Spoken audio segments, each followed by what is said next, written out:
ಆಮೇಲೆ ಅವ್ರು ನಮಗೆ ಒಂದು ಪ್ರಶ್ನೆ ಕೇಳಿದ್ರು ಸ್ಟಾರ್ಟಿಂಗ್ನಲ್ಲಿ, ನಿಮಗೆ ಆಸ್ತಿ ಮಾಡಲಿ ನಿಮ್ಮನ್ನ ಆಸ್ತಿ ಮಾಡಲಿ ಅಂತೇಳಿ. 5 ಮಂದಿ ಕುತ್ಕೊಂಡಿದ್ವಿ ನಾವು. 5 ಮಂದಿ ಕುತ್ಕೊಂಡಾಗ ಎಲ್ರದ್ದು ಒಂದೇ ಬಂತು, ನಮ್ಮನ್ನ ಆಸ್ತಿ ಮಾಡ್ರಿ ನಮಗೆ ಆಸ್ತಿ ಮಾಡಬೇಡಿ ಅಂತ ಹೇಳಿ. ಸೊ ನಿಜವಾಗ್ಲೂ ಇವತ್ತು 5 ಮಂದಿನೂ ಆಸ್ತಿವಂತರಾಗಿದ್ದೀವಿ ನಾವು, ಬಿಕಾಸ್ ಆಫ್ ನಮ್ಮ ಎಜುಕೇಷನ್ದಿಂದ, ನಾವು ಅವ್ರು ಕೊಟ್ಟಂಥ ಎಜುಕೇಷನ್ದಿಂದ ಮತ್ತು ಅವ್ರು ನಮಗೇನು ಪರಿಪಾಠ ಹಾಕಿ ಕೊಟ್ಟರು ಅದರಿಂದ ನಾವು ಬೆಳೆದ್ವಿ. ಅಂಥ ಒಂದು ಒಳ್ಳೆ ಇದನ್ನ ನಮ್ಮ ಸಂಸ್ಕಾರ. ಅದಕ್ಕೆ ತಂದೆ ತಾಯಿಗಳ ಪಾತ್ರ ಮಕ್ಕಳ ಬೆಳವಣಿಗೆಯಲ್ಲಿ ತುಂಬ ದೊಡ್ಡದಿರುತ್ತೆ. ಈ ಮಾತು ಹೇಳಿದಾಗ ನಂದೇ ಒಂದು ಎಕ್ಸಾಂಪಲ್ ನೆನಪರುತ್ತೆ ಸರ್ ನನಗೆ. ನಮ್ಮನೇಲಿ ನಾವು ಅವಾಗಿನೆಲ್ಲ ಮಕ್ಕಳು ಜಾಸ್ತಿನೇ, ನಾವು 5-6 ಜನ ಮಕ್ಕಳು. ಸೊ ಮನೇಲಿ ನಮ್ಮ ತಂದೆ ಅಗ್ರಿಕಲ್ಚರ್ ಆಫೀಸರು. ಸೊ ಅವ್ರ ಬ್ರದರ್ಸ್ಗೂ ಎಲ್ಲ ಇವರೇ ಸ್ವಲ್ಪ ಹೆಲ್ಪ್ ಮಾಡ್ತಿದ್ರು ಅಂತ ಕೇಳಿದ್ದು. ಸೊ ಆ ಟೈಮಲ್ಲಿ ನಮ್ಮ ತಾಯಿ, ನಮ್ದೆಲ್ಲ ಪ್ರಾಪರ್ಟಿ ಎಲ್ಲ ಇದೆ, ನಿಮ್ಮ ತಂದೆ ಏನೋ ಪ್ರಾಪರ್ಟಿ ತರಲ್ಲ, ಇಲ್ಲಿ ನಮ್ಮಲ್ಲಿ ಸಮಸ್ಯೆ ಆಗ್ತಾ ಇದೆ, ನೀನು ಕೇಳು, ಯಾಕಂದ್ರೆ ಮಕ್ಳು ಕೇಳಬೇಕು ತಂದೆನ ಅಂತ. ಅವಾಗ ನಮ್ಮ ಅಣ್ಣ ಹೋಗಿ ಕೇಳಿದ್ರಂತೆ ನಮ್ಮ ತಂದೆಗೆ, ಪ್ರಾಪರ್ಟಿದು ಹೊಲದಲ್ಲಿ ಕಾಳೆಲ್ಲ ಬರುತ್ತೆ, ಮನೆ ಬಾಡಿಗೆ ಬರುತ್ತೆ, ಅಪ್ಪ ನೀನೇ ಹಾಕ್ತಾರಲ್ಲ. ಅಪ್ಪ ಏನೂ ಮಾತಾಡ್ಲಿಲ್ಲಂತೆ ಸರ್. ಅವಾಗ ನೀನು ಬಾ ಅಂಥೇಳಿ ಸುಮಾರು ದೂರ ಸಾಯಂಕಾಲ ಹೊತ್ತು ವಾಕಿಂಗ್ ಕರ್ಕೊಂಡು ಹೋದ್ರಂತೆ. ನಮ್ಮ ಅಣ್ಣನ ಕರ್ಕೊಂಡು ಹೋಗಿ ಕೇಳಿದ್ರಂತೆ, ನೀನು ಅವಾಗ ಓದ್ತಿದೆಯಲ್ಲಪ್ಪ, PUC ಮುಗಿಸಿದೀಯಾ, ನೀನೇನು ಆಗ್ಬೇಕಂತಿದೆಯಾ? ಅಪ್ಪ ನಾನು ಇಂಜಿನಿಯರ್ ಆಗ್ತೀನಿ. ಇಂಜಿನಿಯರ್ ಆಗ್ತೀವಿ, ಡಾಕ್ಟರ್ ಆಗ್ತೀವಿ ಅಂತ. ಇಲ್ಲಪ್ಪ ನಾನು ಇಂಜಿನಿಯರ್ ಆಗ್ತೀನಿ.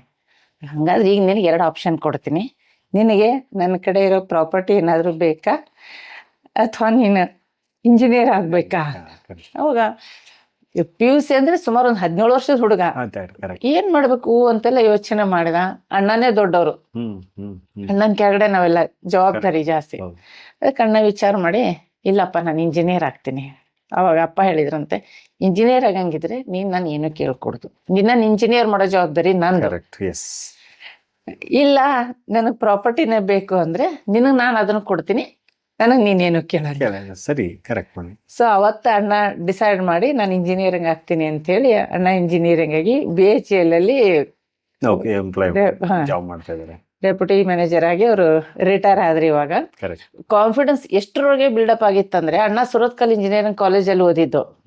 ಸೊ ಎಕ್ಸಾಮ್ ಬರೋದು ಬಂದ್ರು, ಎಂಟ್ರೆನ್ಸ್ ಎಕ್ಸಾಮ್ ಬರೋದು, ನೆಕ್ಸ್ಟ್ ರಿಸಲ್ಟ್ ಬರುತ್ತೆ ಅನ್ನೋ ಟೈಮಲ್ಲಿ ಅವಾಗೆಲ್ಲ ಡನ್ಲೋಪ್ ಬೆಡ್ಗೆ ಎಲ್ಲ ಫುಲ್ ಸಮೇತ ಹೋಗಿದ್ರಂತೆ ಅವರು. ಅವಾಗ ಒಬ್ರು ಯಾರೋ ಹಳ್ಳಿಯಿಂದ ಬಂದವರು ಕರೆದ್ರಂತೆ, ಬಾಪ ಇಲ್ಲಿ ಏನು ಎಲ್ಲ ಲಗೇಜ್ ಸಮೇತ ಬಂದಿದೆಯಲ್ಲ, ನೀನ್ ಪಾಸ್ ಆಗಿರ್ತೀಯ ಅಂತ. ಅದಕ್ಕೆ ಅಣ್ಣ ಹೇಳಿದ್ರಂತೆ, ಪಾಸ್ ಆಗಿರ್ತೀಯ ಅನ್ನೋ ಪ್ರಶ್ನೆ, ಪರೀಕ್ಷೆ ಬರ್ದೀವಿ ಅಂದ್ರೆ ಪಾಸ್ ಆಗ್ಬೇಕು ಅಷ್ಟೇ ಅಂತ. ಎಷ್ಟು ಈಸಿ ಯಾಕಂತಂದ್ರೆ ಅದು ನನ್ನ ತಂದೆ ಕಾನ್ಫಿಡೆನ್ಸ್. ಇಲ್ಲ ಅದಕ್ಕೆ ಹೋಗಿ ಬೋರ್ಡ್ ಅಲ್ಲಿ ನೋಡಿದಾಗ ನನ್ನ ಅಣ್ಣಂದೇನೆ ಮೊದ್ಲೇ ಹೆಸರಿತ್ತು. ಇಲ್ಲ, ತಂದೆ ತಾಯಿ ನಾನು ನೋಡಿದ್ನಲ್ವಾ, ನಿಮ್ಮ ಕಾಲದೊಳಗೆ ನಮ್ಮ ತಂದೆ ತಾಯಿಗೂ ತುಂಬಾ ಕಷ್ಟ ಜೀವಿಗಳು. ಸ್ಪೆಷಲಿ ನಾನು ಹೇಳಿದೆ, ನನಗೆ 91ರಲ್ಲಿ ಸ್ಟಾರ್ಟ್ ಮಾಡಿದರೆ ಟೆಲಿಫೋನ್ 2007 ಇಸ್ವಿಗೆ ಬಂದಿದೆ. 97ರಲ್ಲಿ ಬಂದಿದೆ ನನಗೆ ಒಂದು ಟೆಲಿಫೋನ್. 6 ವರ್ಷ ಟೈಮ್ ಬಂದಿದೆ ನನಗೆ. ಬುಕ್ ಮಾಡಿದ್ರೆ ಟೆಲಿಫೋನ್ BSNL ಲ್ಯಾಂಡ್ ಫೋನ್ಗಳನ್ನು ಬುಕ್ ಮಾಡಿದ್ರೆ 91ರಲ್ಲಿ ಬುಕ್ ಮಾಡಿದ್ರೆ 97ನೇ ಇಸ್ವಿಗೆ ಕೊಟ್ಟಿದ್ದಾರೆ. ಅಂತ ಕಮ್ಯುನಿಕೇಶನ್ ಇಲ್ಲಂತ ಟೈಮ್, ಅಂತ ನಮ್ಗಿನ್ನೂ ಇಷ್ಟಾದ್ರೂ ಬಂದಿದೆ, ಅವ್ರಿಗೆ ಅದು ಇರ್ಲಿಲ್ಲ. ಅಂತ ಸಮಯದಲ್ಲಿ ಅವ್ರು ಎಷ್ಟು ಕಷ್ಟಪಟ್ಟಿದ್ದಾರೆ ಅಂದ್ರೆ, ಟೆಕ್ನಾಲಜಿ ಇಲ್ಲದಂತ ಟೈಮ್ನಲ್ಲಿ. ಮತ್ತು ಅವ್ರಿಗೆ ಏನಾಗಿತ್ತು, ಫ್ಯಾಮಿಲಿನೇ ಅವ್ರಿಗೊಂದು ಇದು ಸಾಮ್ರಾಜ್ಯ. ಯಾಕಂದ್ರೆ ಬೇರೆ ಕಡೆ ಹೋಗ್ಲಿಕ್ಕೆ ಆಗ್ತಾ ಇರ್ಲಿಲ್ಲ. ಅವತ್ತಿನ ಜನ್ರೇಷನ್, ಅವತ್ತಿನ ಒಂದೇನು ಜನ್ರೇಷನ್ ಇದೆ, ಬಹಳ ಮೋಟಿವೇಟಿವ್ ಇರುವಂತ ಜನ್ರೇಷನ್. ನನಗೆ ಗೊತ್ತಿರೋ ಹಾಗೆ, ಯಾಕಂದ್ರೆ ನಾನು ಬಹಳ ಕಡೆ ನೋಡಿದ್ದೀನಿ. ಇವತ್ತಿನ ಮಕ್ಕಳಲ್ಲಿ ಅದು ಕಡಿಮೆ ಆಗ್ತಾ ಇದೆ, ನನಗದು ಬೇಜಾರಾಗ್ತಾ ಇದೆ. ಒಂದು ಅಟ್ಯಾಚ್ಮೆಂಟು, ಪಾಲಕರು ತಾವು ಇಂಡಿವಿಜುವಲ್ ಲೈಫು ಹಿಂಗೆಲ್ಲ ಮಾಡ್ತಾರೆ. ನನಗೆ ನನ್ನ ಫ್ಯಾಮಿಲಿದು ಇವತ್ತಿಗೂ ತುಂಬ ನೆನಪಾಗುತ್ತೆ. ಸೊ ನಾವೆಲ್ಲರೂ 5 ಮಂದಿ ಕೂತ್ಕೊಳ್ಳೋದು, ಊಟ ಮಾಡೋದು. ಆಮೇಲೆ ಮಂತ್ಲಿ ಒಂದು ಟೈಮ್ನಾಗ ನಾವು ಸಂಡೇ ಬಂದ್ರೆ ಕೂಡಿ ನಮ್ಮ ತಾಯಿ ಹಾಡ್ತಾ ಇದ್ಲು. ಸುಮ್ಮನೆ ಅವಳು 1ನೇ ಕ್ಲಾಸು, ಬಟ್ ಹಾಡಬೇಕಂದ್ರೆ ಹಾಡಬೇಕು. ಅದು ಎಷ್ಟು ಕುಟುಂಬದೊಳಗೆ ಬೆಳವಣಿಗೆ ಆಯ್ತು ಅಂದ್ರೆ, ನಮ್ಮಲ್ಲಿ ಕಾನ್ಫಿಡೆನ್ಸ್ಗೆ ಏನಾಯ್ತು, ಸ್ಟೇಜ್ ಕರಿಯರ್ ಡೆವಲಪ್ಮೆಂಟ್ ಮಾಡಿದ್ರು. ಹೀಗೆ ತಂದೆ ತಾಯಿಗಳ ಪಾತ್ರ ಮಕ್ಕಳ ಬೆಳವಣಿಗೆಗಳು ತುಂಬಾ ದೊಡ್ಡದಿರುತ್ತೆ. ಸೊ ಅದನ್ನ ನಾವು ನೋಡ್ಕೊಳ್ಳೋದು ಬಹಳ ಇಂಪಾರ್ಟೆಂಟ್. ಆಮೇಲೆ ನಾವು ಹೇಗೆ ಇರ್ತೀವಿ, ನಮ್ಮ ಮಕ್ಕಳು ಹಂಗಿರ್ತಾರೆ. ಅದಕ್ಕೆ ನಾನು ಎಲ್ಲಾ ಪಾಲಕರಿಗೆ ಹೇಳೋದೇನಂದ್ರೆ, ಮಕ್ಕಳಿಗೆ ಸೌಲಭ್ಯಗಳನ್ನ ಕೊಡ್ರಿ, ಅದ್ರ ಜೊತೆಗೆ ಮಕ್ಕಳಿಗೆ ಕಷ್ಟಗಳನ್ನು ತಿಳಿಸಿ. ಕಷ್ಟ ಕೊಡಬೇಡ್ರಿ, ಕಷ್ಟ ಬರಬೇಕು ಅಂತಲ್ಲ, ಕಷ್ಟಗಳ ಬಗ್ಗೆ ಅರಿವಿರಬೇಕು. ಯಾಕಂದ್ರೆ ಇವತ್ತಿನ ಯಾವ ಮಕ್ಕಳಿಗೂ ಕಷ್ಟ ಇಲ್ಲ, ಓದೋದು ಕಷ್ಟ ಅಂತ ನನಗೆ ಅನಿಸ್ತಾ ಇಲ್ಲ. 2 ಹೊತ್ತಿಗೆ ಊಟ ಸಿಗದಿರೋದು ಕಷ್ಟ. ನನ್ನ ಪ್ರಕಾರ 2 ಹೊತ್ತ ಊಟ ಸಿಗದೇ ಇರೋದು ಕಷ್ಟ, ಆದ್ರೆ ಓದೋದು ಕಷ್ಟ ಅಲ್ಲ. ಯಾಕಂದ್ರೆ ಓದೋಕೆ ಎಲ್ಲ ಸೌಲಭ್ಯಗಳನ್ನು ಇವತ್ತೆಲ್ಲ ಪಾಲಕರು ಕೊಟ್ಟಿದ್ದಾರೆ. ಒಂದು ಮನೆಯಲ್ಲಿ ಮನೆ ಕೆಲಸ ಮಾಡುವಂತ ಹೆಣ್ಮಗಳು ಸಹಿತ ತನ್ನ ಮಗನಿಗೆ ಏನು ಬೇಕು ಎಲ್ಲ ಸೌಲಭ್ಯಗಳನ್ನ ಸರ್ಕಾರ ಕೊಟ್ಟಿದೆ, ತಂದೆ ತಾಯಿಗಳು ಕೊಡ್ತಾ ಇದ್ದಾರೆ. ನಾನು ಇವತ್ತು ಖುದ್ದಾಗಿ ನೋಡ್ತಾ ಇದ್ದೀನಿ, ನನ್ನ ಸ್ಕೂಲ್ದಲ್ಲಿ ನೋಡ್ತಾ ಇದ್ದೀನಿ. ಎಲ್ಲರೂ ಅವತ್ತು ಫೆಸಿಲಿಟೀಸ್ ಬಂದ್ರೆ ಅದನ್ನ ಹೇಗೆ ಯುಟಿಲೈಸ್ ಮಾಡ್ಕೋಬೇಕು. ಬಟ್ ಸಂಸ್ಕಾರ ಕಡಿಮೆ ಆಗ್ತಾ ಇದೆ ಮಕ್ಕಳ ಕಡೆಗೆ, ಅದು ಆಗಬಾರ್ದು. ಯಾಕಂದ್ರೆ ಹಿರಿಯರ ಬಗ್ಗೆ ಗೌರವ ಅದನ್ನ ನಮ್ಮಲ್ಲಿ ಕಡಿಮೆ ಆಗ್ತದೆ. ಅದೇ ಒಂದು ಬೇಜಾರು. ಇವತ್ತಿನ ಸಂಸ್ಕಾರದೊಳಗೆ ಏನಾಗಿದೆ, ನಾವು ಸ್ಕೂಲ್ ನಡೆಸ್ತಾ ಇರುವಾಗ ಪಾಲಕರು ತುಂಬಾ ಎಮೋಷನಲ್ ಆಗಿಬಿಟ್ಟಿದ್ದಾರೆ ಮಕ್ಕಳ ಬಗ್ಗೆ, ತುಂಬಾ ಎಮೋಷನಲ್. ನೀವು ಹೇಳ್ದಂಗೆ 1-2 ಮಕ್ಕಳಿದಾವೆ, ಚಿಕ್ಕ ಕುಟುಂಬ, ಅವ್ರಿಗೆ ಏನಾದ್ರು ಆದ್ರೆ ಹೇಗೆ, ಆಮೇಲೆ ಬ್ಲ್ಯಾಕ್ ಮೇಲ್, ಅದನ್ನ ನೋಡಿದ ಕೂಡಲೇ ಮಕ್ಕಳು ಬ್ಲ್ಯಾಕ್ ಮೇಲ್ ಮಾಡ್ತಾರೆ. ಇಷ್ಟು ಚಂದ ಬ್ಲ್ಯಾಕ್ ಮೇಲ್ ಮಾಡ್ತಾರೆ ಅಂದ್ರೆ ಇವತ್ತು ನಾವು ನೋಡಿದಾಗ ಹಂಗೇನೆ ಆ ಬ್ಲ್ಯಾಕ್ ಮೇಲ್ ವೇರಿಯೇಷನ್ ಆಗಿ ಇವತ್ತು ತುಂಬಾ ನೋಡ್ತಾ ಇದೀವಿ ನಾವು ಟೆಲಿವಿಷನ್ಗಳಲ್ಲೆಲ್ಲ. ಏನಾಗಿದೆ ಅಂದ್ರೆ ಸುಸೈಡ್ ಮಾಡ್ಕೊಳ್ಳೋದು. ಸೊ ಒಂದು ಸ್ವಲ್ಪ ಟೊಲರೇಟ್ ಮಾಡೋಕ್ಕಾಗಲ್ಲ. ಆ ಕಠಿಣವಾದ ಶಿಕ್ಷೆಯನ್ನ ಗೊತ್ತಾಗ್ಲಾರ್ದಂಗೆ ಸಣ್ಣ ಮಕ್ಕಳಿದ್ದಾಗ ಮಾಡ್ಕೋತ ಬರ್ಕೋ, ಅವ್ರಿಗೆ ಧೈರ್ಯವನ್ನ, ಗಟ್ಟಿ ಮನಸ್ಸನ್ನ. ಅದಕ್ಕೆ ಎಜುಕೇಶನ್ ಬಹಳ ಮುಖ್ಯ ರೀ. ಆ ಎಜುಕೇಶನ್ ಕೊಡುವಂಥದ್ದನ್ನ ನಾವು ತಗೊಳ್ಳುವಂಥದ್ದನ್ನ ಮಾಡಿದಾಗ ಮಕ್ಕಳಿಗೆ ಅದು ರೀಚ್ ಆಗುತ್ತೆ. ಅದು ರೀಚ್ ಆಯ್ತಪ್ಪ ಅಂದ್ರೆ ಅದು ಸಕ್ಸಸ್. ನಮ್ಮ ತಾಯಿ ಬಹಳ ಸಂತೋಷದಿಂದ ತೀರ್ಕೊಂಡ್ಲು 81ನೇ ವಯಸ್ಸಿನಲ್ಲಿ. ಯಾಕಂದ್ರೆ ನಮ್ಗೆ 5 ಮಕ್ಕಳನ್ನು ಬಹಳ ಎಲ್ಲರೂ ಇದ್ವಿ, ಅವಳು ತುಂಬಾ ಪ್ರೀತಿ ಮಾಡಿದ್ವಿ ನಾವು. ಯಾಕಂದ್ರೆ ನಮ್ಮನ್ನ ಹಂಗೆ ಬೆಳೆಸಿದ್ರು ಅವರು. ಅವಳಿಗೆ ಹೇಳಿದ್ಲು, ನನಗೆ ಯಾವ ಕಷ್ಟನೇ ಇಲ್ಲ, ನನ್ನ ಮಕ್ಕಳ ಸೌಭಾಗ್ಯ ನೋಡೋದೇ ನನಗೆ ಖುಷಿ. ಎಲ್ಲ 5 ಮಂದಿ ಮಕ್ಕಳು ನೌಕರದ್ರ ₹1 ನಮ್ಮ ಕಡೆ ಇಸ್ಕೊಳ್ಳಿಲ್ಲ ಅವಳು. ತಾನೇ ತನ್ನ ಪೆನ್ಷನ್ ಬರ್ತಿತ್ತು ಅದರಲ್ಲೇ ಬದುಕಿದ್ದು. ದುಡ್ಡಿನಲ್ಲಿ ಎಲ್ಲ ಮಕ್ಕಳನ್ನ ಕಲಿಸ್ತಿದ್ದ ಅವಳು ಊರೊಳಗೆ, ಹಳ್ಳಿ ಒಳಗೆ ಬಡ ಮಕ್ಕಳಿಗೆ ಕಲಿಸ್ತಿಲ್ಲ. ಮೊನ್ನೆ ಊರಿಗೆ ಹೋದಾಗ ಹೇಳಿದ್ರು ಎಲ್ಲರೂ, ಇಲ್ಲ ನಮ್ಮ ಅಮ್ಮಾರು ಹಿಂಗೆ ನಮ್ಗೆ ಎಲ್ಲ ಹೆಲ್ಪ್ ಮಾಡಿದ್ರು. ಸೊ ಅವಳು ಯಾರಿಗೂ ಹೇಳಿಲ್ಲ ಅವಳು. ಅಂದ್ರೆ ಅದು ಅವ್ರಿಗೆ ಒಂದಿರುವಂಥ ಶಿಕ್ಷಣ. ಅಂಥ ಒಂದು ಶಿಕ್ಷಣ ಕೊಟ್ರೆ ನಮಗೆಲ್ಲ ಇವತ್ತು ಈ ಸ್ಥಾನಕ್ಕೆ ಬಂದಿವೆ ಅಂದ್ರೆ ನಮ್ಮ ತಾಯಿ ತಂದೆನೇ ಕಾರಣ. ನನ್ನ ತಾಯಿ ಸ್ಪೆಸಿಫಿಕ್ ಆಗಿ ತಾಯಿ ನಮ್ಗೆಲ್ಲ ಚಿಕ್ಕವಳಿದ್ದ ಬಾಜು ಮಲಗಿಸ್ಕೊಂಡು ಕತೆ ಹೇಳ್ತಾ ಇದ್ಲು. ಎಷ್ಟು ಪರಿಣಾಮಕಾರಿ ಇರ್ತಿದ್ವು ಅಂದ್ರೆ, ಇವತ್ತೆಲ್ಲ ಬುಕ್ಸ್ ಎಲ್ಲ ಇವತ್ತೆಲ್ಲ ನೋಡ್ತೀವಿ ನಾವು. ಇವತ್ತು ಯಾರು ಕತೆ ಹೇಳೋದಂತೂ ಹೋಗ್ಬಿಟ್ಟದು ಇವತ್ತೆಲ್ಲ ಮಕ್ಕಳಿಗೆ. ನಾನು ನಮ್ಮ ಟೀಚರ್ಸ್ಗೂ ಹೇಳ್ತೀನಿ, ಚಿಕ್ಕದಾದಂಥ ಒಂದು ಅನುಭವ ಹೇಳ್ರಿ, ಅನುಭವಗಳನ್ನ ಹೇಳ್ರಿ ಮಕ್ಕಳಿಗೆ.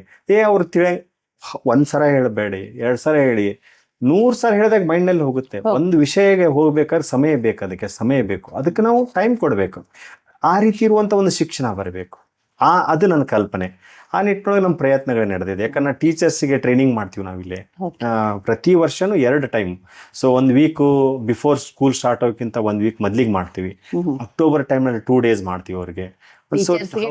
Training must and should. ಬೇರೆ ಬೇರೆ ರಿಸೋರ್ಸ್ ಪರ್ಸನ್ ಅನ್ನ ಕರೆಸಿ ಪ್ರತಿ ವರ್ಷ ಹೇಗೆ ಮಕ್ಕಳಿಗೆ ಟ್ರೈನ್ ಮಾಡಬೇಕು, ಆ ರೀತಿ ಇದ್ರ ಬನ್ನಿ ಇಲ್ಲಿಗೆ ಬರಬೇಡ ಅಂತಾನೆ ಹೇಳ್ಬಿಡ್ತೀವಿ ನಾವು ಕ್ಲಿಯರ್ ಆಗಿ ಟೀಚರ್ಸಿಗೆ. ಆ ರೀತಿ ಟ್ರೈನಿಂಗ್ ಕೊಟ್ಟು ಅವ್ರಿಗೆ ಆಮೇಲೆ ಫಾಲೋ ಅಪ್ ಮಾಡಿ, ಮಿಡ್ಲದಲ್ಲಿ ಆಗಸ್ಟ್ನಲ್ಲಿ 1 ದಿನ ಮತ್ತೆ ಅವ್ರಿಗೆ ಫಾಲೋ ಅಪ್ ಮಾಡ್ತೀವಿ. 1 ದಿನ ಸೂಟಿ ಕೊಟ್ಟು ಮತ್ತೆ ಟೀಚರ್ಸ್ನ ವಾರ್ಮ್ ಅಪ್ ಮಾಡಿಸೋದು. ಸೊ ಈಗ ನಿರಂತರವಾಗಿ ಅವ್ರ ಮೇಲೆ ನಾವು ಫಾಲೋ ಅಪ್ ಮಾಡ್ತಾನೆ ಇರಬೇಕು. ಫಾಲೋ ಅಪ್ ಮಾಡಿದಾಗ ರಿಸಲ್ಟ್ ಬರ್ತೀವಿ ನನಗೆ. ಆ ನಿಟ್ಟಿನೊಳಗೆ ಒಂದು ಹೊಸದೇನೋ ಮಾಡ್ಬೇಕಂತಿದೆ ಮತ್ತು ಹೊಸತನವನ್ನ ನಾವು ಹುಡುಕ್ತಾ ಇದ್ದೀವಿ. ಲಾಸ್ಟ್ ಟೈಮ್ ನಾವು ಕ್ರೀಡೋ, ಆಮೇಲೆ ಮಕ್ಕಳಿಗೆ LKG ಮಕ್ಕಳಿಗೆ ಪ್ರೊನೌನ್ಸಿಯೇಷನ್ ಮಾಡಕ್ ಬರಂಗಿಲ್ಲ, ಅಂಥದನ್ನ ನಾವು ಮಾಡಿಸಿದ್ವಿ ಮಕ್ಕಳಿಗೆ. LKG UKG ಮಕ್ಕಳಿಗೆ ಇಂಗ್ಲಿಷ್ ಭಾಷೆಯನ್ನ ಮಾತಾಡ್ಲಿಕ್ಕೆ ಹಚ್ಚಿದ್ವಿ. ಕನ್ನಡನ ಯೂಶಲಿ ನಮ್ದು ಮಾತೃಭಾಷೆ ಕನ್ನಡ, ಬಟ್ ಅದನ್ನ ಮಾಡ್ಲಿಕ್ಕೆ ಪ್ರೊನೌನ್ಸಿಯೇಷನ್ ಮಾಡೋದೇ ತುಂಬಾ ಕಷ್ಟ. ಅಂಥದನ್ನ ಒಂದು ಹೊಸ ಟೆಕ್ನಾಲಜಿಯನ್ನು ಯೂಸ್ ಮಾಡಿಕೊಂಡು ನನ್ನ ಮಗಳು, ನಮ್ಮ ಮೇಡಮ್ ಎಲ್ಲರೂ ಕೂತ್ಕೊಂಡು ಸಿಸ್ಟಮೆಟಿಕ್ ಆಗಿ ಮಾಡಿದ್ರೆ ಅದ್ರ ಡೆವಲಪ್ಮೆಂಟ್ ಕಾಣ್ತಾ ಇದೀವಿ. ಹಂಗಾಗಿ ಈ ವರ್ಷ ಸಡನ್ ಆಗಿ ನಮ್ ಸ್ಟ್ರೆಂತ್ ಜಾಸ್ತಿ ಆಗಿದೆ. ಹೊಸದು ನಾವು ನೆಕ್ಸ್ಟ್ ಇಯರ್ ಇನ್ನೂ ಒಂದು ಹೊಸದನ್ನ ಮಾಡಬೇಕು, ಹೊಸದೇನಾದ್ರು. ಯಾಕಂದ್ರೆ ಒಂದೇ ರೀತಿಯಾದಂಥ ಶಿಕ್ಷಣ ನೀಡಲ್ಲ. ಅವರಿಗೆ ಮಕ್ಕಳಲ್ಲಿ ಕಾನ್ಫಿಡೆನ್ಸ್ ಏನಾಗಬೇಕು, ಆಮೇಲೆ ಮಕ್ಕಳ ಕಾನ್ಫಿಡೆನ್ಸ್ ಜೀವನ ಮಾಡ್ಬೇಕು. ನನಗೆಲ್ಲದಕ್ಕಿಂತ ಮುಖ್ಯವಾಗಿ ದುಡ್ಡು ಸೆಕೆಂಡ್, ಫಸ್ಟ್ ನಮ್ಮ ವೇ ಏನಿದೆ ಅದು ಗೊತ್ತಾಗ್ಬೇಕು ಮಕ್ಕಳಿಗೆ. ಅದನ್ನ ಬೆಳೆಸುವಂತ ಕಾರ್ಯಕ್ರಮ ಮಾಡ್ತಾ ಇದೀವಿ. ನಮೀಗ 6 ಬ್ಯಾಚ್ ಹೋಗಿದಾವೆ SSLC. ಯಾಕಂದ್ರೆ ನಮ್ದು ಬೇರೆ ಟ್ರೈನಿಂಗ್ಗಳಿಗಿಂತ SSLC ನಾವು ಪ್ರೈಮರಿಯಿಂದ 10th ಇಂದ ಕಲಿಸುವಂತ ಮಕ್ಕಳು ಡಿಫ್ರೆಂಟ್ ಇದೆ.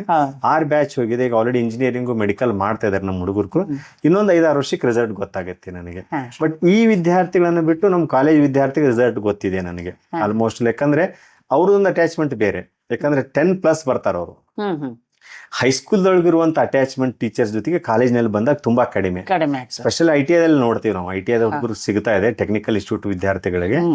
ಅಲ್ಲೇ 2 ವರ್ಷ 3 ವರ್ಷ ಇರ್ತಿಲ್ಲ, 10 years ಗಂಟೆ ನಮ್ಗೊಂದು ಅಟ್ಯಾಚ್ಮೆಂಟ್ ಇರುತ್ತೆ ಮಕ್ಕಳಿಗೆ. ಆಮೇಲೆ ಟೀಚರ್ಸ್ ನೆನ್ಪಿಡ್ತಾರೆ. ಅದ್ರದ್ದು ಈಗ ನಾವು ಬಂದು ನೋಡ್ತಾ ಇದ್ವಿ, ಈಗ ಅದು ಜಸ್ಟ್ ರಿಸಲ್ಟ್ ಸಿಗ್ತಾ ಇದೆ ನಮಗೆ. ವಿ ಆರ್ ಎಂಜಾಯಿಂಗ್ ಲಾಟ್ರಿ, ಅದನ್ನು ಎಂಜಾಯ್ ಮಾಡ್ತಾ ಇದೀವಿ ನಾವು ಅದನ್ನು. ಸೊ ಆ ರೀತಿಯಾಗಿರುವಂಥ ಶಿಕ್ಷಣ ಕೊಡಬೇಕು ಅನ್ನೋ ನನ್ನ ಆಶೆ ಅದನ್ನಷ್ಟೇ.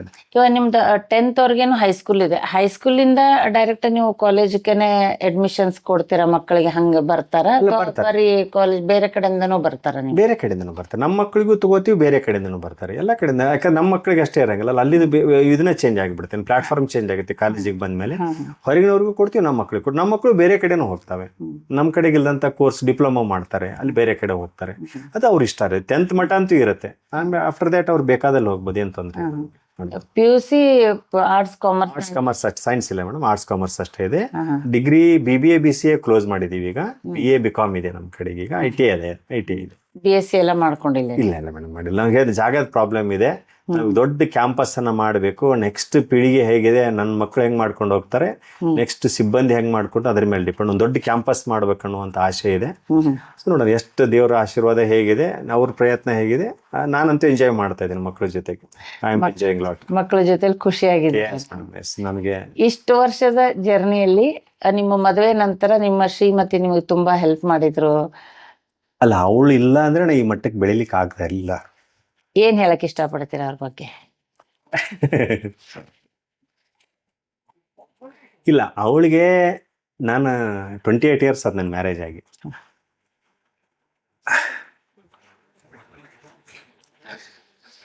ಒಂದಿನ ನನಗೆ ಅವಳು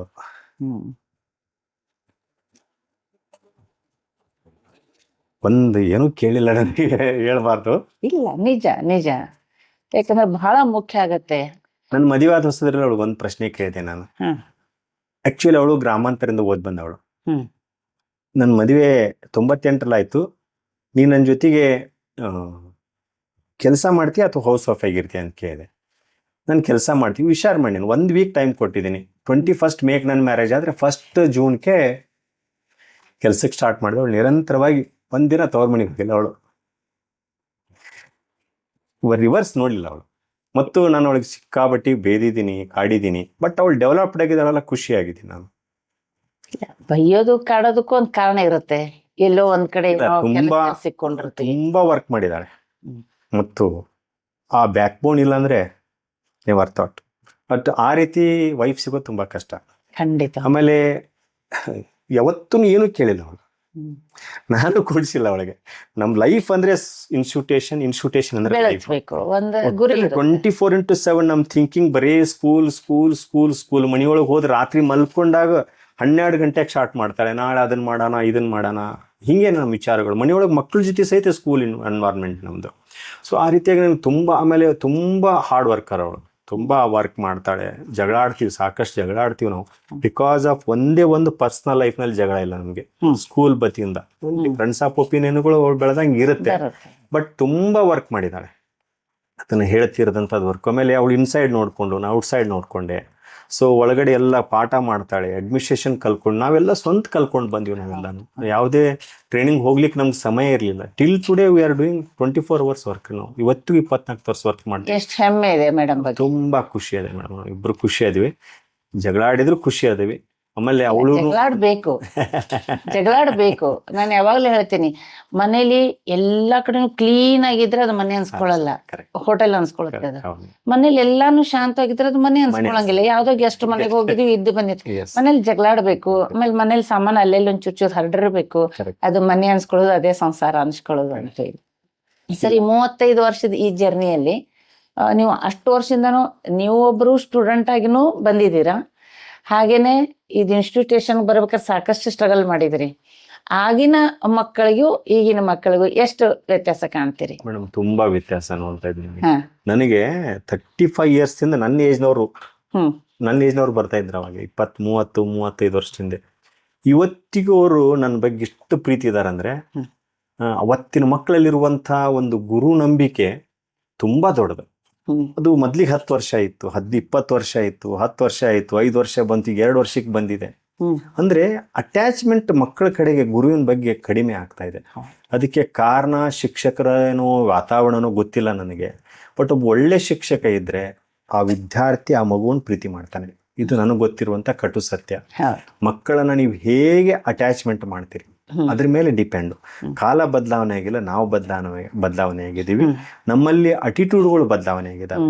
ಸೊ ಅದಕ್ಕೆ ಒಬ್ಬ ಶಿಕ್ಷಕ, ನನಗೆ ಕೆಲಸ ಇದೆ ಅಂತ ಶಿಕ್ಷಕ ವೃತ್ತಿಗೆ ಬರಬೇಡ್ರಿ, ಕೆಲಸ ಮಾಡಬೇಕು ಅಂತ ಬನ್ನಿ. ನನಗೆ ಇಲ್ಲಿ ಪಗಾರ ಕೊಡ್ತಾರಂತ ಬರಬೇಡ್ರಿ, ನೀವು ವರ್ಕ್ ಮಾಡ್ರಿ. ಬಹಳ ಜನ ನನಗೆ ಕೇಳ್ತಾರೆ. ಸೊ ಹಿಕ್ಕಟ್ಟು ಅಂದರೆ ಬಹಳ ಜೂನಿಯರ್ ನಾವೇನು ಮಾಡ್ತೀವಿ ಅಂದ್ರೆ ಹೈಯರ್ ಪೋಸ್ಟ್ ಕೊಡ್ತೀವಿ. ನಮ್ಮಲ್ಲಿ ಕಂಪೇರ್ ಮಾಡ್ತಾರೆ. ಏನಂದರೆ ನಮ್ಮಲ್ಲಿ ಬೇರೆ ಕಡೆಗೂ ಹೀಗೇನೆ, ನಮ್ಗೆ ಇಷ್ಟು ಸರ್ವಿಸ್ ಆಗಿದೆ, ಪ್ರಿನ್ಸಿಪಾಲ್ ಪೋಸ್ಟ್ ಯಾಕೆ ಕೊಟ್ಟಿಲ್ಲ, ನಿನಗೆ ಅರ್ಹತೆ ಎಲ್ಲ ಕೊಟ್ಟಿಲ್ಲ. ಅರ್ಹತೆಗೆ ಬರುವಂಥ ಪ್ರಯತ್ನಗಳನ್ನ ಮಾಡಬೇಕಲ್ಲ. ನನಗೆ 35 ವರ್ಷದಿಂದ ಈ ಅರ್ಹತೆ ಇರಲಿಲ್ಲ. ಈ ಅರ್ಹತೆಗೆ ಬರಬೇಕಾದ್ರೆ ಅದರಿಂದ ಪ್ರಯತ್ನ ಇದೆ, ಹೊಸತನ ಇದೆ. ಹೊಸತನವನ್ನ ಕ್ರಿಯೇಟ್ ಮಾಡ್ತೀವಿ. ನನ್ನ ಕುಟುಂಬದ ಜೊತೆಗೆ ನಾನು ಕೆಲಸ ಮಾಡ್ತೀನಿ. ನಾವು ಇಲ್ಲಿಗೆ ಇನ್ಸ್ಟಿಟ್ಯೂಷನ್ ಮುಂಜಾನೆ ಬಂದ ಮೇಲೆ ನಾ ಇನ್ಸ್ಟಿಟ್ಯೂಷನ್ ಯೋಚನೆ ಮಾಡ್ತೀನಿ. ಇಲ್ಲಿ ಎಂಟ್ರಿ ಆದ ಕೂಡಲೇ ಫ್ಯಾಮಿಲಿ ಯೋಚನೆ ಮಾಡಿದ್ರೆ ನಾನು ಬೆಳೆಯೋಕ್ಕೆ ಸಾಧ್ಯ ಇಲ್ಲ. ಅಟ್ಲೀಸ್ಟ್ ನನ್ನ ಕೆಲಸವನ್ನ ನಾನು ಮನೆಗೆ ತೊಗೊಂಡು ಹೋಗ್ಬೇಕ್ರಿ. ಒಂದು 1 ಅವರ್ ಆದ್ರೂ ಯೋಚನೆ ಮಾಡ್ಬೇಕು. ಅಟ್ಲೀಸ್ಟ್ ಸಮಯವನ್ನ ಕೊಟ್ಟು ನನ್ನ ಮೆಂಟಲ್ ಯೋಚನೆ, ನಾಳೆ ಏನು ಮಾಡ್ಬೇಕು ನಾವು ವರ್ಕು, ನಾನು ಪ್ರೊಫೆಷ್ನಲ್ನ ಪ್ರೀತಿ ಮಾಡಬೇಕು. ನಾನು ಇಡೀ ನನ್ನ ಜೀವನವನ್ನು ನಡೆಸೋದು ನನ್ನ ಪ್ರೊಫೆಷ್ನಲ್. ನನ್ನ ಪ್ರೊಫೆಷ್ನಲಿಗೆ ನಾನು ಆದ್ಯತೆ ಕೊಡಲಿಲ್ಲ ಅಂದರೆ, ನಾನು ಬರೀ ನನ್ನ ಕುಟುಂಬಕ್ಕೆ ಆದ್ಯತೆ ಕೊಟ್ಟರೆ ನಾನು ಕುಟುಂಬಕ್ಕೆ ಅಷ್ಟೇ ರಿಸ್ಟ್ರಿಕ್ಟೆಡ್ ಆಗ್ತೀನಿ. ಅವ್ರ ಲೈಫ್ ಇಂಪ್ರೂವ್ಮೆಂಟ್ ಆಗಕ್ಕೆ ಸಾಧ್ಯನೇ ಇಲ್ಲ. ಅದನ್ನು ಮೀರಿ ನೀವು ಹೊರಗೆ ಬಂದರೆ ಖಂಡಿತವಾಗ್ಲೂ ಅವ್ರು ಏನು ಮಾಡ್ತಾರೆ, ಡಿಫ್ರೆಂಟ್ ಆಗಿ ಕಾಣ್ತಾರೆ. ನಾವು ಗುರಿ ದೊಡ್ಡದಿಟ್ಕೊಂಡ್ರೆ ನನಗೆ ಒಂದು ಹಿಮಾಲಯ ಪರ್ವತ ಇದೆ, ದೊಡ್ಡದು, ಒಂದು 100,000 ಅಡಿ ದೊಡ್ಡದಿದೆ. ಒಂದು 8 ಗುಡ್ಡಗಳನ್ನು ತೆಗೆದುಕೊಳ್ಳೋಣ.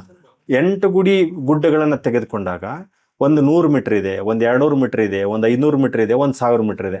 ನನ್ನ ಗುರಿ 100 ಮೀಟರ್ಗಾದ್ರೆ ಮುಗಿದು ಹೋಯ್ತು, ನಾನು ಅಲ್ಲೇ ಇರ್ತೀನಿ, 35 ಮಾರ್ಕ್ಸ್ನೊಳಗೆ ಇರ್ತೀನಿ ನಾನು.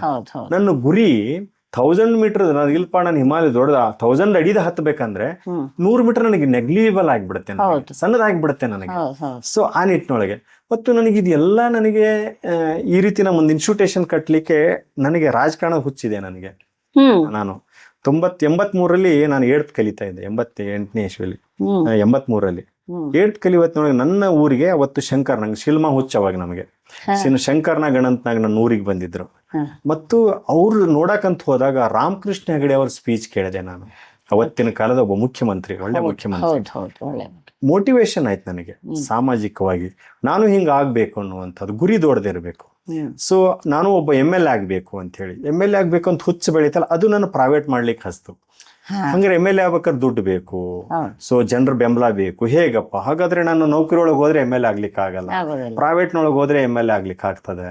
ಈ ರೀತಿ ಯೋಚನೆಗಳು ಏನಾದ್ರೂ ಒಂದು ಆಗ್ಬೇಕು ಅನ್ನುವಂಥ ನಿಟ್ಟಿನೊಳಗೆ ನಾ ಹಂಗಾಗಿ 2006ನಲ್ಲಿ ರಾಜಕೀಯನೂ ಸೇರಿದೆ. ರಾಜಕೀಯ ಸೇರ್ಕೊಂಡು ಭಾರತೀಯ ಜನತಾ ಪಕ್ಷದ ಕಲಘಟಗಿ ಮತಕ್ಷೇತ್ರದ ಅಧ್ಯಕ್ಷನಾಗಿ, ಧಾರವಾಡ ಜಿಲ್ಲಾ ಉಪಾಧ್ಯಕ್ಷನಾಗಿ, ಸದ್ಯ ನಾನು ಶಿಕ್ಷಣ ಪ್ರಕೋಷ್ಠದ ರಾಜ್ಯದ ಶಿಕ್ಷಣ ಪ್ರಕೋಷ್ಠ ಸಂಚಾಲಕನಾಗಿ ಕೆಲಸ ಮಾಡ್ತಾ ಇದ್ದೀನಿ ಪಾರ್ಟಿ ಒಳಗೂ ಸಹಿತ. 2023ರಲ್ಲಿ ನಾನು ಟಿಕೆಟ್ ಆಕಾಂಕ್ಷಿಯಾಗಿದ್ದೆ ಕಲಘಟಗಿ ಮತಕ್ಷೇತ್ರದ್ದು. ಅನಿವಾರ್ಯ ಕಾರಣಗಳಿಂದ ಸಿಗ್ಲಿಲ್ಲ. ಅದು ನನಗೆ ಈ ಸೊಸೈಟಿಯನ್ನ ಕಟ್ಟಲಿಕ್ಕೆ ತುಂಬಾ ಪ್ರಬಲವಾಗಿದೆ. ಯಾಕಂದ್ರೆ ನನ್ನ ಗುರಿ ದೊಡ್ಡದಿದೆ. ಗುರಿ ದೊಡ್ಡದಿದ್ದಾಗ ಇವೆಲ್ಲ ಜನರ ಜೊತೆಗೆ ಬೆರಿಬೇಕಾಗತ್ತೆ, ಜನರ ನೆಟ್ವರ್ಕ್ ಬೇಕಾಗತ್ತೆ, ಅವೆಲ್ಲ. ಆಮೇಲೆ ಫೈನಾನ್ಷಿಯಲ್ ಸಪೋರ್ಟ್ ಬೇಕಾಗುತ್ತೆ, ಜನರ ಬೆಂಬಲ ಬೇಕಾಗುತ್ತೆ, ನಾಯಕರ ಬೆಂಬಲ ಬೇಕಾಗುತ್ತೆ. ಅದು ನನಗೆ ಈ ಸೊಸೈಟಿ ಬೆಳೆಸಲಿಕ್ಕೆ ಎಲ್ಲ ಒಂದ್ ಕಡೆ ನಾನು ಮೋಟಿವೇಟ್ ಮಾಡಿದೆ. ನನ್ನ ಪೊಲಿಟಿಕ್ಸ್ ಅಂದ್ರೆ ನನ್ನ 83 ಕನಸದು ನಂದು. ಇವತ್ತಿಗೂ ಆಗಿಲ್ಲ, ಬಟ್ ಆಗ್ತೀನಿ ಅನ್ನೋಂಥ ಕಾನ್ಫಿಡೆನ್ಸ್ ಈಗೂ ಇದೆ. ನಾನು ಅದನ್ನೇ ಹೇಳೋದು ಮಕ್ಕಳಿಗೆ, ಕಾನ್ಫಿಡೆನ್ಸ್ ಇರ್ಬೇಕು ನಿಮ್ಮ ಹತ್ರ. ಯಾವತ್ತೂ ಸೋಲ್ತೀನಿ, 44 ವರ್ಷ ಆದರೂ ನನಗೆ ಇವತ್ತಿಗೂ ನಾನು MLA ಆಗ್ತೀನಿ ಅನ್ನೋಂಥ ಕಾನ್ಫಿಡೆನ್ಸ್ ಇದೆ. ನನ್ನ ಊರು ರೋಣ ತಾಲೂಕು ಸವಡಿರಿ, ಬಟ್ ನಾನು ಕಲಘಟಗಿ ಮತಕ್ಷೇತ್ರ 140 ಹಳ್ಳಿ ಒಳಗೆ ಇವತ್ತಿಗೂ ಪ್ರತಿಯೊಂದು ಊರಿಗೂ ನಾನು ಹೆಸರು ಹೇಳ್ತಾರೆ. ಹಂಗೆ ಆ ಟೈಪ್ ನಾನು ಅಡ್ಡಾಡಿದ್ದೀನಿ. ಇದನ್ನ ಕೆಲಸ ಮಾಡ್ಕೋತಾನೆ ಪ್ರತಿ ಸಂಡೇಕೊಂಬಂದ್ರೆ, ಸೂಟಿ ಇದ್ದರೆ ಸಾಯಂಕಾಲ ಆಫ್ಟರ್ 5 hours ಹಂಗೆ ಅಡ್ಡಾಡ್ತಾ ಇದ್ದೆ ನಾನು. ಅಡ್ಡಾಡ್ಕೊಂಡು ಜನರ ಜೊತೆಗೆ ಲಿಂಕ್ನಾಗ ಇಟ್ಕೊಂಡು ಈಗೂ ನಾನು ಅಡ್ಡಾಡ್ತಾ ಇದ್ದೀನಿ. ಸೊ ಜನರ ಜೊತೆಗೆ ನಾವು ಹೇಗೆ ಸಂಪರ್ಕ ಇರ್ತೀವಿ ಅದು ನಮ್ಮನ್ನು ಬೆಳೆಸುತ್ತೆ. ಹಂಗೆ ಸೋಷಿಯಲ್ ನೆಟ್ವರ್ಕ್ನೊಳಗೂ ಬರ್ಬೇಕು ನಾವು. ಕೇವಲ ಒಂದೇ ಅಂತಲ್ಲ, ಎಷ್ಟು ಸೋಷಿಯಲ್ ನೆಟ್ವರ್ಕ್ ಇರ್ತೀವಿ ಮತ್ತು ಸಾಮಾಜಿಕ ಕಳಕಳಿ ನಮಗೆ ಬೇಕು. ಆ ಕಳಕಳಿಯನ್ನು ಸಮಾಜಕ್ಕೆ ಕೊಡಬೇಕು. ಅದನ್ನು ನಾವು ವಿದ್ಯಾರ್ಥಿಗಳು ಕೊಡಕ್ಕೆ ನೋಡ್ತಾ ಇದ್ದೀನಿ. ಮತ್ತು ಇವತ್ತು ಲೀಡರ್ಶಿಪ್ ಕ್ವಾಲಿಟಿ ತುಂಬಾ ಕಡಿಮೆ ಆಗ್ತಾ ಇದೆ. ಅದನ್ನು ಬೆಳೆಸಬೇಕಾಗಿದೆ ನಮ್ಮ ಮಕ್ಕಳಲ್ಲಿ. ಲೀಡರ್ಶಿಪ್ ಕ್ವಾಲಿಟಿ ಬೆಳೆಸಬೇಕು. ಇವತ್ತು ರಾಜಕಾರಣ ಅಂತಂದ್ರೆ ಏನಂತಾರೆ, ಎಲ್ಲರೂ ಬಹಳ ತುಚ್ಛವಾಗಿ ನೋಡ್ತಾರೆ. ನಾನು ನೋಡಲ್ಲ. ಯಾಕಂದ್ರೆ ನಮ್ಮನ್ನು ಆಳುವಂತ ದೊರೆಗಳವರು, ನಾವೇ ಆರಿಸಿ ಕಳಿಸಿದಂಥ ದೊರೆಗಳು. ನಾವು ತಪ್ಪು ಮಾಡಿದೀವಿ, ಮೊದ್ಲಿಗೆ ಅವ್ರನ್ನ ತಪ್ಪು ಎಣಿಸ್ಲಿಕ್ಕೆ ನಮ್ಗೆ ಆಗಲ್ಲ. ಮತ್ತೆ ಅವ್ರಿಗೆ ಮತ್ತೆ ಅವ್ರನ್ನ ಆರಿಸಿ ಕಳಿಸಿದಾಗ ಅವ್ರಿಂದ ಬೆನ್ ಬೀಳೋರು ನಾವೇ, ಅವರನ್ನು ಹೊಗಳೋರು ನಾವೇ, ದೂರ ನಿಂತ್ಕೊಂಡು ತೆಗಳೋರು ನಾವೇ. ಸೊ ಈ ಒಂದು ವ್ಯತ್ಯಾಸಗಳನ್ನ ಮಕ್ಕಳಿಗೆ ಕೊಡ್ಬೇಕು ಅನ್ನುವಂಥದ್ದಿದೆ. ಅದು ಪೇರೆಂಟ್ಸ್ ಒಪ್ತಾ ಇಲ್ಲ. ಯಾಕಂದ್ರೆ ಪೇರೆಂಟ್ಸಿಗೆ ಬರೇ ಮಾರ್ಕ್ಸ್ ಬೇಕು. ನನಗೆ ಮಾರ್ಕ್ಸ್ಗಿಂತ ಮಕ್ಕಳು ಜೀವನ ಮಾಡೋದನ್ನು ಕಲಿಬೇಕು, ಎಥಿಕ್ಸ್ಗಳನ್ನು ಇಟ್ಕೊಂಡು ಜೀವನ ಮಾಡುವಂಥ ಶಿಕ್ಷಣ ಬೇಕು. ಅದಕ್ಕೊಂದು ನಾವು ಪರಿಪಾಠ ಮಾಡ್ತಾ ಇದ್ವಿ. ವಿದಿನ್ 3-4 ಇಯರ್ಸ್ದೊಳಗೆ 2-3 ವರ್ಷದೊಳಗೆ ನಾವು ಸಪ್ರೇಟ್ ಆದಂಥ ಒಂದು ಕ್ರಿಯೇಟ್ ಮಾಡ್ತಾ ಇದ್ವಿ. ನಮ್ಗೆ ಇವೆಲ್ಲ ಹೊಸ ಯೋಚನೆಗಳು. ಅಂದರೆ ಸರ್ಕಮ್ಟನ್ಸಸ್ ಹೇಗೆ ಬರುತ್ತೆ ಅದನ್ನ ಬದಲಾವಣೆ ತರೋದು. ಆ ಸರ್ಕಮ್ಟನ್ಸಸ್ ಅಂದರೆ ನಮ್ಮದೇ ಆದಂಥ ಓನ್ ಐಡಿಯಾಲಜಿಗಳನ್ನು ಯೂಸ್ ಮಾಡ್ತೀವಿ ನಾವು. ಅದು ನಮ್ಮ ಸಕ್ಸಸ್ ರೇಷಿಯೋ ಹೆಚ್ಚಾಗಿದೆ ಅಂತ ನನಗೆ ಅನಿಸ್ತಾ ಇದೆ. ಟೈಪಲ್ಲಿ ನಮ್ಮ ಪ್ರಯತ್ನ ನಿರಂತರವಾಗಿರುತ್ತೆ. ನೀವು ಎಜುಕೇಶನ್ ಲೈನಲ್ಲಿ ಇದ್ದೀರಿ, ರಾಜಕೀಯದಲ್ಲಿ ಇದ್ದೀನಿ ಅಂತೀರಿ, ಈಗೂ ನಿಮ್ಮ ಸಂಸ್ಥೆಗಳನ್ನು ಮುಂದುವರ್ಸೋಕ್ಕೆ ಪ್ರಯತ್ನ ಪಡ್ತೀರಿ. ಇದಕ್ಕೆಲ್ಲ ಸಮಯವನ್ನು ಹೇಗೆ ನೀವು ಮ್ಯಾನೇಜ್ ಮಾಡ್ತೀರಿ? ಮೇಡಮ್, ಒಂದು ಬಹಳ ಜನಕ್ಕೆ ನಾ ಬಿಜಿ ಅದೀನಿ ಅನ್ನುವಂಥದ್ದೇ ಕೆಟ್ಟ ವರ್ಡ್ ಅಂತ ನನಗನ್ಸುತ್ತೆ. ಖಂಡಿತವಾಗ್ಲೂ ಹೌದು.